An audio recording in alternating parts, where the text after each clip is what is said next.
Monster Hunter Rise Gunlance in the speedrunning community, it is at a tough spot. The rock bottom one to be exactly, and for several seconds. Against weapons like the bow, the quests are half as long. Usually when you are playing solo, the difference of damage between weapons shouldn't matter much as long as you are having fun. In fact, some people even prefer lower damaging weapons because it makes the hunt last longer and not degrade into a stunfest. There are also lots of factors that make these hunts a very bad indication of how a weapon performs normally. These include: we're made by people who have a lot of talent and or free time. There are people that are almost professionally dedicated to the game and have, not exaggerating, tens of thousand hours of experience in Monster Hunter series.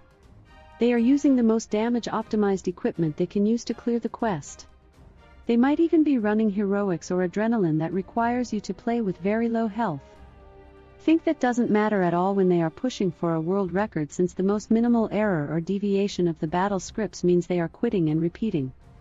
In PC there exist mods that allow you to force the monster to spawn into the optimal zone and with the least possible health, removing the usual randomness of a hunt. Even some in both console and PC might have got god charms using mods or saving editing. Consoles aren't safe for doing this at all. And finally, they are solo, which means the monster can only target him and maybe their buddies, and buddies targeting can be greatly reduced with the diversion skill, allowing for very predictable monsters and battle scenarios. A regular player experience is usually very different, being as stereotypical as possible. The image of your typical average hunter is: they are still grinding for better charms and decorations, they usually straight up quit once they get the best equipment. They aren't masters of a single weapon. In most cases they might even change weapons every few hunts, either because they like the variation or are still trying to find a main. They never quit a hunt. If things go wrong, they stay and keep playing. Their objective is not clearing a single quest in the best possible time, it is clearing the most quests in the lowest time for getting materials for their armor or melding. They like to use tactics for easy damage like sleep bombing. By example, you never see a speedrunning sleep bombing because it's more optimal time-wise to use another status that gives direct damage or keep attacking. Regular players glee in having 8 bombs and a true slash taking a chunk of the enemy. Multiplayer is chaotic and often done with unorganized groups. In Rise there may be up to 8 targets for a monster, you never know who is going to target. A lot of time in a hunt is wasted chasing the monster or hitting bad hit zones. With these many factors, it is absolutely impossible to theoretically know how weapons behave in your average mid-skilled hunt with random players. And Gunlancers have this inferiority complex of being the rock-bottom damage weapon in the tier lists, worried that they are an absolute dead weight in the hunts, doing less damage than everybody else and making hunts last longer just by joining it. And not Gunlancers. I have read people complaining of Gunlancers being kicked from lobbies, a thing that is infuriating to me. Are they right? Is Gunlance trash? The only way to know is gathering data. In the Switch version this was almost impossible to do since a lack of easily available modding methods, but the PC version has not this problem. There are many mods already that allow you to know how much damage each player is doing. The current version even includes the damage your buddy is doing, which is another factor that lessens the optimal damage of the weapon you are using. These mods aren't perfect and have some issues with tiny monsters, but these factors truly affect every weapon, and small monsters' health is small enough when fighting multiplayer monsters that have a lot more health than single-player one to be a real issue. Reddit user KazuPrime did publish at the Monster Hunter subreddit a compilation of 350 hunts that included about 50 hunts with Gunlance, something that gives us a good enough sample to take a look and confirm where Gunlance stands. If multiplayer data was correlated to the tier lists, then Gunlance should be a very bad performing weapon compared to all others, and almost never should be the best damaging weapon, and even struggle to be able to pull its own weight, doing at least 25% of the total damage. And in the post KazuPrime posted, Gunlance not only did beat the 25% average damage but also was none less than the 3rd most damaging weapon in the game by these stats. This data is too good to be true and went my way to verify it. I saved a copy of the raw data and deleted every run but those that included Gunlance.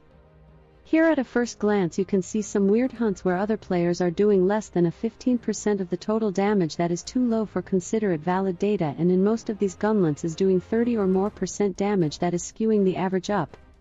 Discarding these numbers for the moment, I classify these runs results in 3 categories. good being those that the Gunlance did more than a 25% damage. Almost to those that did at least more than 20%, so they still did a decent job, and in a lot of cases is expected if there is a hunter who did really excel in the hunt, so it is impossible to go average and bad for the rest where Gunlance didn't pull it weight at all. And the data is curious in that there is exactly the same number as good as the rest. Gunlance did a great job on half the hunts. And there is 1/3 of really bad hunts compared to the other two. With this data, Gunlance is no doubt overperforming the expectations. Now, I did a second version removing these hunts where something weird did happen with people doing below 15% damage. There are many reasons why it would have happened according to how the data was taken.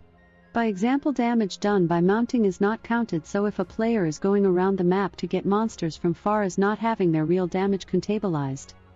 The hunts that remain doesn't really tell if there is any kind of bias and which player is hurting. There are still some weird cases like a hunt with a LBG player carding twice and still beating Gunlance, but I will keep it because this is the data I have.